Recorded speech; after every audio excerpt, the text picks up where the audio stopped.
ಒಬ್ಬ ಅಹಿಂದ ವರ್ಗದ ಮುತ್ಸದ್ದಿ ನಾಯಕ, ಪ್ರಬುದ್ಧ ನಾಯಕ, ಅಹಿಂದ ವರ್ಗಗಳ ಧ್ವನಿಯಾಗಿರುವಂತಹ ನಾಯಕ ಸನ್ಮಾನ್ಯ ಶ್ರೀ ಸಿದ್ದರಾಮಯ್ಯನವರು ಇಂದು ದಾವಣಗೆರೆಯಲ್ಲಿ ಅಹಿಂದ ವರ್ಗದಿಂದ ಲೋಕಸಭಾ ಚುನಾವಣೆಯಲ್ಲಿ ಪಕ್ಷೇತರವಾಗಿ ಸ್ವಾಭಿಮಾನಿಯಾಗಿ ಸ್ಪರ್ಧೆ ಮಾಡ್ತಾ ಇರುವಂತಹ ಜಿ.ಬಿ. ವಿನಯ್ ಕುಮಾರ್ ಅವರನ್ನ ಉಲ್ಲೇಖಿಸಿ ಒಂದೇ ಒಂದು ಮತವೂ ಸಹ ಜಿ.ಬಿ. ವಿನಯ್ ಕುಮಾರ್ ಅವರಿಗೆ ಹಾಕಬಾರದು ಅಂತೇಳಿ ಬಹಿರಂಗ ಸಭೆಯಲ್ಲಿ ಹೇಳ್ತಾ ಇದ್ದಾರೆ ಅಂತಂದಾಗ ಬಹಳ ಬೇಸರ ಆಗುತ್ತಲ್ವಾ.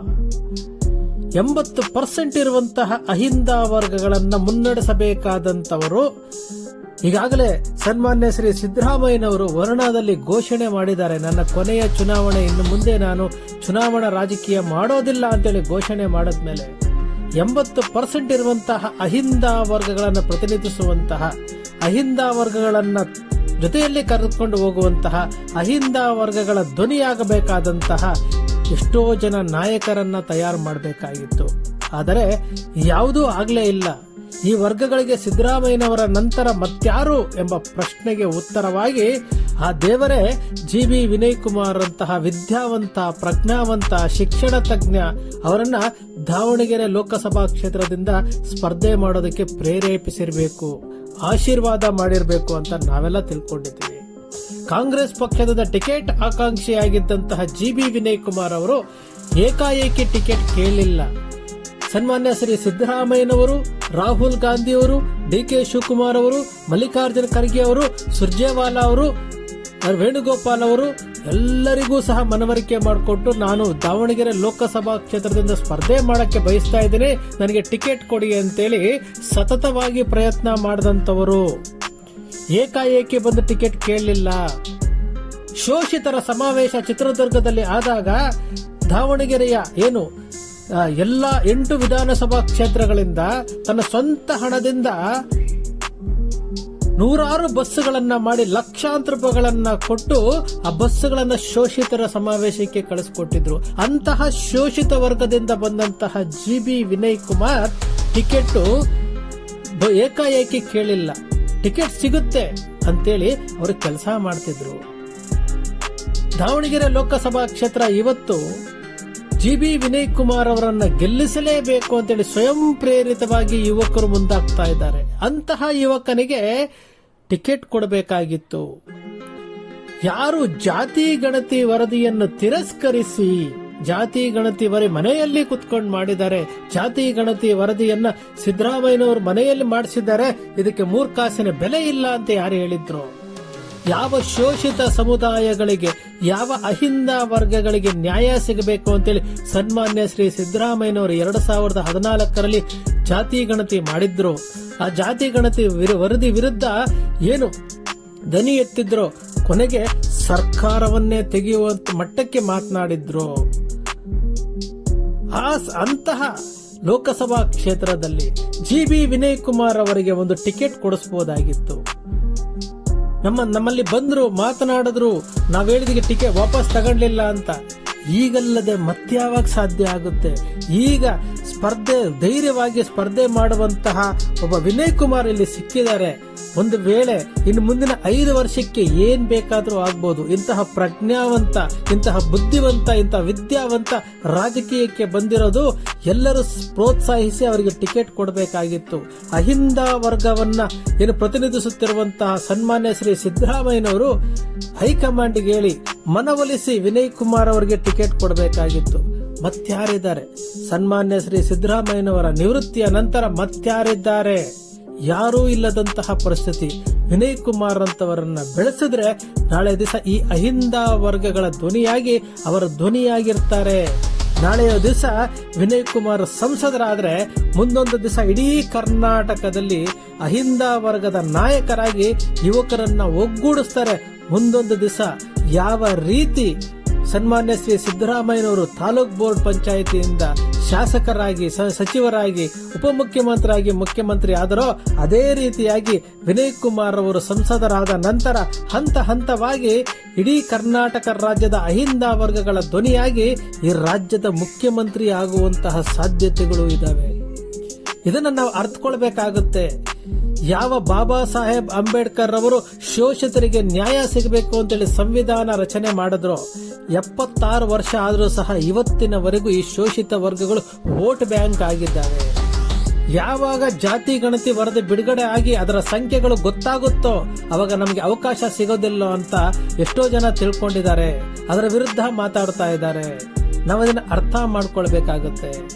ಇವತ್ತು ಒಬ್ಬ ಅಹಿಂದ ನಾಯಕರು ಮತ್ತೊಬ್ಬ ಅಹಿಂದ ಯುವ ನಾಯಕರಿಗೆ ಒಂದು ಓಟು ಹಾಕಬಾರ್ದು ಅಂತಂದಾಗ ಬಹಳ ಬೇಸರ ಆಗಿದ್ದು. ನಾವು ಎಷ್ಟು ವರ್ಷ ನಾವು ಏನ್ ಅನ್ಕೊಂಡಿದ್ವೋ ತುಂಬಾ ಬೇಸರದ ದಿನ ಇವತ್ತು ಅಂತ ಹೇಳ್ಬೋದು. ನಿಜಕ್ಕೂ ನಾವು ದಾವಣಗೆರೆ ಲೋಕಸಭಾ ಕ್ಷೇತ್ರದ 8 ವಿಧಾನಸಭಾ ಕ್ಷೇತ್ರಗಳಲ್ಲಿ ನಾವು ಸತತವಾಗಿ ಪ್ರವಾಸ ಮಾಡ್ತಾ ಇದ್ವಿ. ಜನರ ಅಭಿಪ್ರಾಯಗಳನ್ನ ಸಂಗ್ರಹಣ ಮಾಡ್ತಾ ಇದ್ವಿ. ಜನರಿಗೆ ವಿನಯ್ ಕುಮಾರ್ ಯಾಕೆ ಬೇಕು, ಅಹಿಂದ ವರ್ಗದ ಅಲ್ಲಿ ಆಗ್ತಿರುವಂತ ಅನ್ಯಾಯಕ್ಕೆ ಸರಿಪಡಿಸೋದಕ್ಕೆ ಆ ದೇವರೇ ಕಳಿಸ್ಕೊಟ್ಟಿರುವಂತಹ ಒಬ್ಬ ವಿದ್ಯಾವಂತ ವಿನಯ್ ಕುಮಾರ್ ಅವರನ್ನ ನಾವು ಯಾಕೆ ಗೆಲ್ಲಿಸ್ಕೊಳ್ಬೇಕು ಅಂತೇಳಿ ಮನವರಿಕೆ ಮಾಡಿಕೊಡ್ತಾ ಇದ್ವಿ. ಜನರು ಸ್ವಯಂ ಪ್ರೇರಿತವಾಗಿ ವಿನಯ್ ಕುಮಾರ್ ಅವರಿಗೆ ಕೆಲಸ ಮಾಡ್ತಾ ಇದ್ದಾರೆ.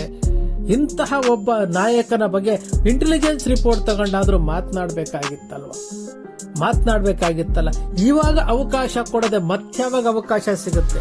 ವಿನಯ್ ಕುಮಾರ್ ಈಗ ಪಕ್ಷೇತರವಾಗಿ ಸ್ಪರ್ಧೆ ಮಾಡದೆ ಮತ್ಯಾವಾಗ ಸ್ಪರ್ಧೆ ಮಾಡ್ತಾರೆ?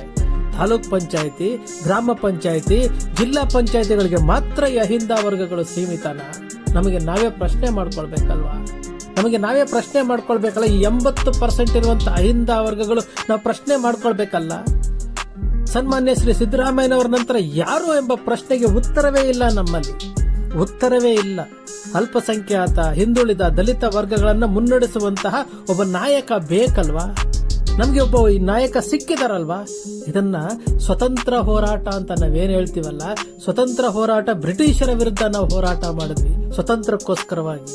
ಇವತ್ತು ಅಹಿಂದ ವರ್ಗಗಳ ಧ್ವನಿಯಾಗಿ ಅಹಿಂದ ವರ್ಗಗಳ ಹಕ್ಕುಗಳಿಗೋಸ್ಕರ ನಾವು ಹೋರಾಟ ಮಾಡಬೇಕಾಗಿದೆ. ನಮಗೆ ಒಂದು ಆಪ್ಷನ್ ಸಿಕ್ಕಿದೆ. ವಿನಯ್ ಕುಮಾರ್ ಎಂಬ ಯುವಕ ಇವತ್ತು ದಾವಣಗೆರೆ ಲೋಕಸಭಾ ಕ್ಷೇತ್ರದಿಂದ ಸ್ಪರ್ಧೆ ಮಾಡ್ತಾ ಇದ್ದಾರೆ. ಅದು ನಮ್ಮೆಲ್ಲರಿಗೂ ಹೆಮ್ಮೆಯ ವಿಚಾರ. ನಮ್ಮೆಲ್ಲರ 80% ಅಹಿಂದ ವರ್ಗಗಳ ಸ್ವಾಭಿಮಾನದ ಸಂಕೇತವಾಗಿರುವಂತಹ ವಿನಯ್ ಕುಮಾರ್ ಅವರನ್ನ ಗೆಲ್ಲಿಸಿಕೊಳ್ಳುವುದು ಪ್ರತಿಯೊಬ್ಬ ಅಹಿಂದ ವರ್ಗದಿಂದ ಬಂದಂತವರ ಕರ್ತವ್ಯ ಆಗಿದೆ. ಯಾರೋ ಏನೋ ಆಮಿಷ ಓಡ್ತಾರೆ, 500 ರೂಪಾಯಿ ಕೊಟ್ಟು ಒಂದು ವೋಟರ್ ಹಾಕಿಸ್ಕೊಳ್ತಾರೆ. ಅಂದ್ರೆ 500 ರೂಪಾಯಿ ಕೊಡುವಂತಹ ಓಟು 5 ವರ್ಷಕ್ಕೆ ಕ್ಯಾಲ್ಕುಲೇಷನ್ ಮಾಡಿದ್ರೆ ಒಂದು ದಿನಕ್ಕೆ ಕೇವಲ 26 ಪೈಸೆ ಮಾತ್ರ ಬರುತ್ತೆ. ಕೇವಲ 26 ಪೈಸಾ ಕೊಟ್ಟು ನಿಮ್ಮ ಓಟುಗಳನ್ನ ಹಾಕಿಸ್ಕೊಂಡು ಇವರು ಈ ಅಹಿಂದ ವರ್ಗಗಳಿರುವುದೇ ವೋಟ್ ಹಾಕೋದಕ್ಕೆ ಅಂತೇಳಿ ಅವರಾಗ್ಲೇ ಡಿಸೈಡ್ ಮಾಡಿಬಿಟ್ಟಿದ್ದಾರೆ. 75 ವರ್ಷಗಳಿಂದ ಇದೇ ಆಗ್ತಾ ಇದೆ. ಇದು ಒಂದು ಅವಕಾಶ ನಮಗೆ ಸಿಕ್ಕಿದೆ. ಈ ಅವಕಾಶವನ್ನ ನಾವು ಕಳೆದುಕೊಂಡರೆ ಇನ್ಯಾವತ್ತೂ ಈ ವರ್ಗಗಳಿಗೆ ನ್ಯಾಯ ಸಿಗೋದೇ ಇಲ್ಲ. ಅರ್ಥ ಮಾಡ್ಕೊಳ್ಳಿ. ಒಬ್ಬ ಯುವಕ ನಾನು ಗೆಲ್ತೇನೆ, ಈ ಅಹಿಂದ ವರ್ಗಗಳನ್ನ ನಂಬಿಕೊಂಡು ನಾನು ಕಣದಲ್ಲಿದ್ದೇನೆ ಅಂತಂದಾಗ ಆ ಅಹಿಂದ ವರ್ಗಗಳು ವಿನಯ್ ಪರವಾಗಿ ಕೆಲಸ ಮಾಡಬೇಕು, ಸ್ವಯಂ ಪ್ರೇರಿತವಾಗಿ ವೋಟ್ ಹಾಕಬೇಕು, ವಿನಯ್ ಕುಮಾರನ್ನ ಗೆಲ್ಲಿಸಿ ಸಂಸದರನ್ನಾಗಿ ಮಾಡಬೇಕು. ವಿನಯ್ ಕುಮಾರ್ ಅವರಿಂದ ಇಡೀ ಕರ್ನಾಟಕದಲ್ಲಿರುವಂತಹ 80% ಅಹಿಂದ ವರ್ಗಗಳು ಮುನ್ನೆಲೆಗೆ ಬಂದು ಜಾಗೃತರಾಗಿ ಸಂಘಟಿತರಾಗ್ತಾರೆ. ಇದು ವಿನಯ್ ಕುಮಾರ್ ಅವರ ದೂರದೃಷ್ಟಿ. ನಿಮ್ಮ ಮಕ್ಕಳ SDA ಇಂದ ಹಿಡಿದು FDA ಇಂದ ಹಿಡಿದು ಬ್ಯಾಂಕಿಂಗ್ ಇಂದ ಹಿಡಿದು ಪೊಲೀಸ್ ಇಂದ ಹಿಡಿದು ಪ್ರತಿಯೊಂದು ಏನು ಕಾಂಪಿಟೇಟಿವ್ ಎಕ್ಸಾಮ್ಗಳಿರ್ತಾವಲ್ಲ, KAS ಇಂದ ಹಿಡಿದು IAS ಅಧಿಕಾರಿಗಳಾಗ್ತಾ ಇದಾರಲ್ಲ, ಎಲ್ಲರನ್ನೂ ತಯಾರು ಮಾಡುವಂತಹ ಮನಸ್ಥಿತಿಯನ್ನು ಉಳ್ಳವರು ಸ್ವಯಂ ಪ್ರೇರಿತವಾಗಿ ದಾವಣಗೆರೆ ಲೋಕಸಭಾ ಕ್ಷೇತ್ರದಲ್ಲಿ ಏನು ಈ ವಿದ್ಯಾರ್ಥಿಗಳಿಗೆ ಅವರು ಕರಪತ್ರದಲ್ಲಿ ಆಗ್ತಾ ಇರುವುದು ಅದೇ. ನಾವು ಶಿಕ್ಷಣ ಕೊಡುವಂಥದ್ದು, ಉದ್ಯೋಗ ಮಾರ್ಗ, ಅವರಿಗೆ ಉದ್ಯೋಗದ ಮಾರ್ಗವನ್ನು ತೋರಿಸುವಂಥದ್ದು, ಕೃಷಿ ಮಾರ್ಗ, ರೈತರ ಜೊತೆಗೆ ನಿಂತು ಅವರ ಹಕ್ಕುಗಳಿಗಾಗಿ ಹೋರಾಟ ಮಾಡುವಂಥದ್ದು, ಜೀವನ ಮಾರ್ಗ, ಈ ಮೂರೂ ಎಲ್ಲ ಸೇರಿ ಜೀವನವನ್ನು ಯಾವ ರೀತಿ ನಡೆಸಬೇಕು, ಸನ್ಮಾರ್ಗದಲ್ಲಿ ನಡೆಸಬೇಕು ಎಂಬ ಆಲೋಚನೆಗಳನ್ನಿಟ್ಟುಕೊಂಡಿರುವಂತಹ GB ವಿನಯ್ ಕುಮಾರ್ ಅವರ ತಂಡ ಈಗಾಗಲೇ ನಿರ್ಧಾರ ಮಾಡಿ ಆಗಿದೆ. ನಮ್ಮ ಹಕ್ಕುಗಳನ್ನ ನಾವು ಕಳಿಸ್ಕೊಳ್ಳೋದಕ್ಕೆ ನಾವು ಸ್ವಯಂ ಪ್ರೇರಿತವಾಗಿ ಸ್ವತಂತ್ರ ಹೋರಾಟದ ರೀತಿಯಲ್ಲೇ ವಿನಯ್ ಕುಮಾರ್ ಅವರನ್ನ ಗೆಲ್ಲಿಸಿಕೊಳ್ಬೇಕು. ರಾಜಕೀಯ ಪಕ್ಷಗಳಿಗೆ ಅವರ ಮತಗಳು ಇಂಪಾರ್ಟೆಂಟ್ ಆದ್ರೆ ನಮಗೆ ಈ 80% ಇರುವಂತ ಅಹಿಂದ ವರ್ಗಗಳ ಹಕ್ಕುಗಳನ್ನು ಕಾಪಾಡಿಕೊಳ್ಳೋದಕ್ಕೆ ನಮಗೊಂದು ಸುವರ್ಣಾವಕಾಶ ಸಿಕ್ಕಿದೆ. ನಿಜಕ್ಕೂ ಇವತ್ತು ಬಹಳ ಬೇಸರದ ಸಂಗತಿ, ನಮ್ಮ ಸನ್ಮಾನ್ಯ ಶ್ರೀ ಮುಖ್ಯಮಂತ್ರಿಗಳಾದಂಥ ಸಿದ್ದರಾಮಯ್ಯನವರು ಅಹಿಂದ ವರ್ಗದ ನಾಯಕರಾಗಿದ್ದಂಥವ್ರು ಮತ್ತೊಬ್ಬ ಅಹಿಂದ ವರ್ಗದವರೆಗೆ ವಿನಯ್ ಕುಮಾರ್ಗೆ ಒಂದೇ ಒಂದು ವೋಟ್ ಹಾಕಬೇಡಿ ಅಂತ ಹೇಳಿದ್ದು ಬಹಳ ಬೇಸರ ಆಯಿತು. ಯಾಕಂದ್ರೆ ಇಷ್ಟು ದಿವಸ ನಾವು ಇವತ್ತಿಗೂ ಸಹ ಸಿದ್ದರಾಮಯ್ಯನವರು ಅಹಿಂದ ವರ್ಗದ ನಾಯಕನ ಹೃದಯದಲ್ಲಿಟ್ಟುಕೊಂಡು ಪೂಜೆ ಮಾಡ್ತಾ ಇರುವಂತ ಲಕ್ಷಾಂತರ ಕೋಟ್ಯಾಂತರ ಜನ ಇದ್ದಾರೆ. ಆ ಸಾಲಿಗೆ ನಮ್ಮ ದಾವಣಗೆರೆಯ ಸ್ವಾಭಿಮಾನಿ ವಿನಯ್ ಕುಮಾರ್ ಅವರು ಆ ಜಾಗದಲ್ಲಿ ಬಂದು ಕುತ್ಕೊಂಡಿದ್ದಾರೆ. ಖಂಡಿತವಾಗಲೂ ದಾವಣಗೆರೆ ಲೋಕಸಭಾ ಕ್ಷೇತ್ರದ ಏನು 80% ಇರುವಂತಹ ಅಹಿಂದ ವರ್ಗಗಳೇ, ನಿಮ್ಮಲ್ಲಿ ನೀವೇ ಒಂದು ಸರಿ ಯೋಚನೆ ಮಾಡ್ಕೊಳ್ಳಿ, ನಿಮಗೆ ನೀವೇ ಪ್ರಶ್ನೆ ಮಾಡ್ಕೊಳ್ಳಿ. ನಮಗೆ ಸ್ವತಂತ್ರ ಬೇಕು, ಹಕ್ಕುಗಳು ಬೇಕು. ಹಕ್ಕುಗಳನ್ನ ಪಡೆಯೋದಕ್ಕೆ ವಿನಯ್ ಕುಮಾರ್ ಅಂತ ಒಬ್ಬ ಯುವ ನಾಯಕ ಬೇಕು. ವಿನಯ್ ಕುಮಾರ್ ವಿದ್ಯಾವಂತ, ಬುದ್ಧಿವಂತ, ಪ್ರಜ್ಞಾವಂತ. ಅವರ ಮಾತುಗಳಲ್ಲಿ ನಮಗೆ ಮುಂದೆ ಗುರಿ ಕಾಣ್ತಾ ಇದೆ. ಯೋಚನೆ ಮಾಡಿ, ನಿರ್ಧಾರ ನಿಮ್ಮದು. ವಿನಯ್ ಕುಮಾರ್ ಅವರನ್ನ ಗೆಲ್ಲಿಸ್ತಿರೋ ಅಥವಾ ಮತ್ತೊಮ್ಮೆ ಇಬ್ಬರಲ್ಲಿ ಯಾರೊಬ್ಬರು ಗೆದ್ದು ಅವರ ಮುಂದೆ ನಾವು ಕೈಕಟ್ಟಿ ನಿಂತ್ಕೊಳ್ಬೇಕು, ಇದು ಪುನರಾವರ್ತನೆ ಆಗಬೇಕು. ನಿಮಗೆ ಆಯ್ಕೆ ನಿಮಗೆ ಬಿಟ್ಟಿದ್ದು. ನಮಗೆ ಅನಿಸ್ತಾ ಇದೆ ದಾವಣಗೆರೆ ಲೋಕಸಭಾ ಕ್ಷೇತ್ರದ 8 ವಿಧಾನಸಭಾ ಕ್ಷೇತ್ರದ ಜನರು ವಿನಯ್ ಕುಮಾರ್ ಅವರಿಗೆ ವೋಟ್ ಹಾಕಿ ಗೆಲ್ಲಿಸ್ತಾರೆ, ಸಂಸದರನ್ನಾಗಿ ಮಾಡ್ತಾರೆ. ಈ ವಿಶ್ವಾಸ, ಈ ನಂಬಿಕೆಯಿಂದ ಇವತ್ತು ವಿನಯ್ ಕುಮಾರ್ ಅವರಿಗೆ ಏನು ಜಯ ಗಳಿಸುತ್ತೆ ಎಂಬ ನಂಬಿಕೆಯಿಂದ ನಿಮ್ಮೆಲ್ಲರಿಗೂ ಮನವಿ ಮಾಡ್ಕೊಳ್ತಾ ಇದ್ವಿ. ಈ ಒಂದು ಬಾರಿ ಎಷ್ಟೆಷ್ಟು ಜನಕ್ಕೂ ಎಷ್ಟೆಷ್ಟೋ ವೋಟ್ ಮಾಡಿದಿರಿ. ಈ ಒಂದು ಬಾರಿ ಸ್ವಾಭಿಮಾನಿ ವಿನಯ್ಗೆ, ಈ ಅಹಿಂದ ವರ್ಗಗಳಿಗೆ ಏನು ಧ್ವನಿಯಾಗಿರುವಂತಹ ಹಕ್ಕುಗಳಿಗೋಸ್ಕರವಾಗಿ, ನಿಮ್ಮ ಹಕ್ಕುಗಳಿಗೋಸ್ಕರವಾಗಿ, ನಿಮ್ಮ ಮಕ್ಕಳ ಭವಿಷ್ಯ, ಶಿಕ್ಷಣದ ಭವಿಷ್ಯಕ್ಕಾಗಿ, ನಿಮ್ಮ ಮಕ್ಕಳ ಉದ್ಯೋಗದ ಭವಿಷ್ಯಕ್ಕಾಗಿ, ರೈತರಿಗೆ ಆಗುವಂತಹ ಅನ್ಯಾಯಗಳನ್ನ ಸರಿಪಡಿಸೋದಕ್ಕೆ, ನಿಮ್ಮ ಇಡೀ ಕುಟುಂಬದ ಜೀವನ ಮಾರ್ಗವನ್ನು ಸುಧಾರಿಸಲು ಜಿ.ಬಿ. ವಿನಯ್ ಕುಮಾರ್ ಅವರಿಗೆ ಅವರ ಏನು 28 ಕ್ರಮ ಸಂಖ್ಯೆಯಲ್ಲಿ ಕೂರಿಸಿದ್ದಾರೆ. ಅವರ ಗುರುತು ಸಿಲಿಂಡರ್. ನಮಗೆಲ್ಲವೂ ಸಹ ಅನ್ನ ಕೊಡುವಂತಹ ಸಿಲಿಂಡರ್ ಅವರ ಗುರುತಾಗಿದೆ.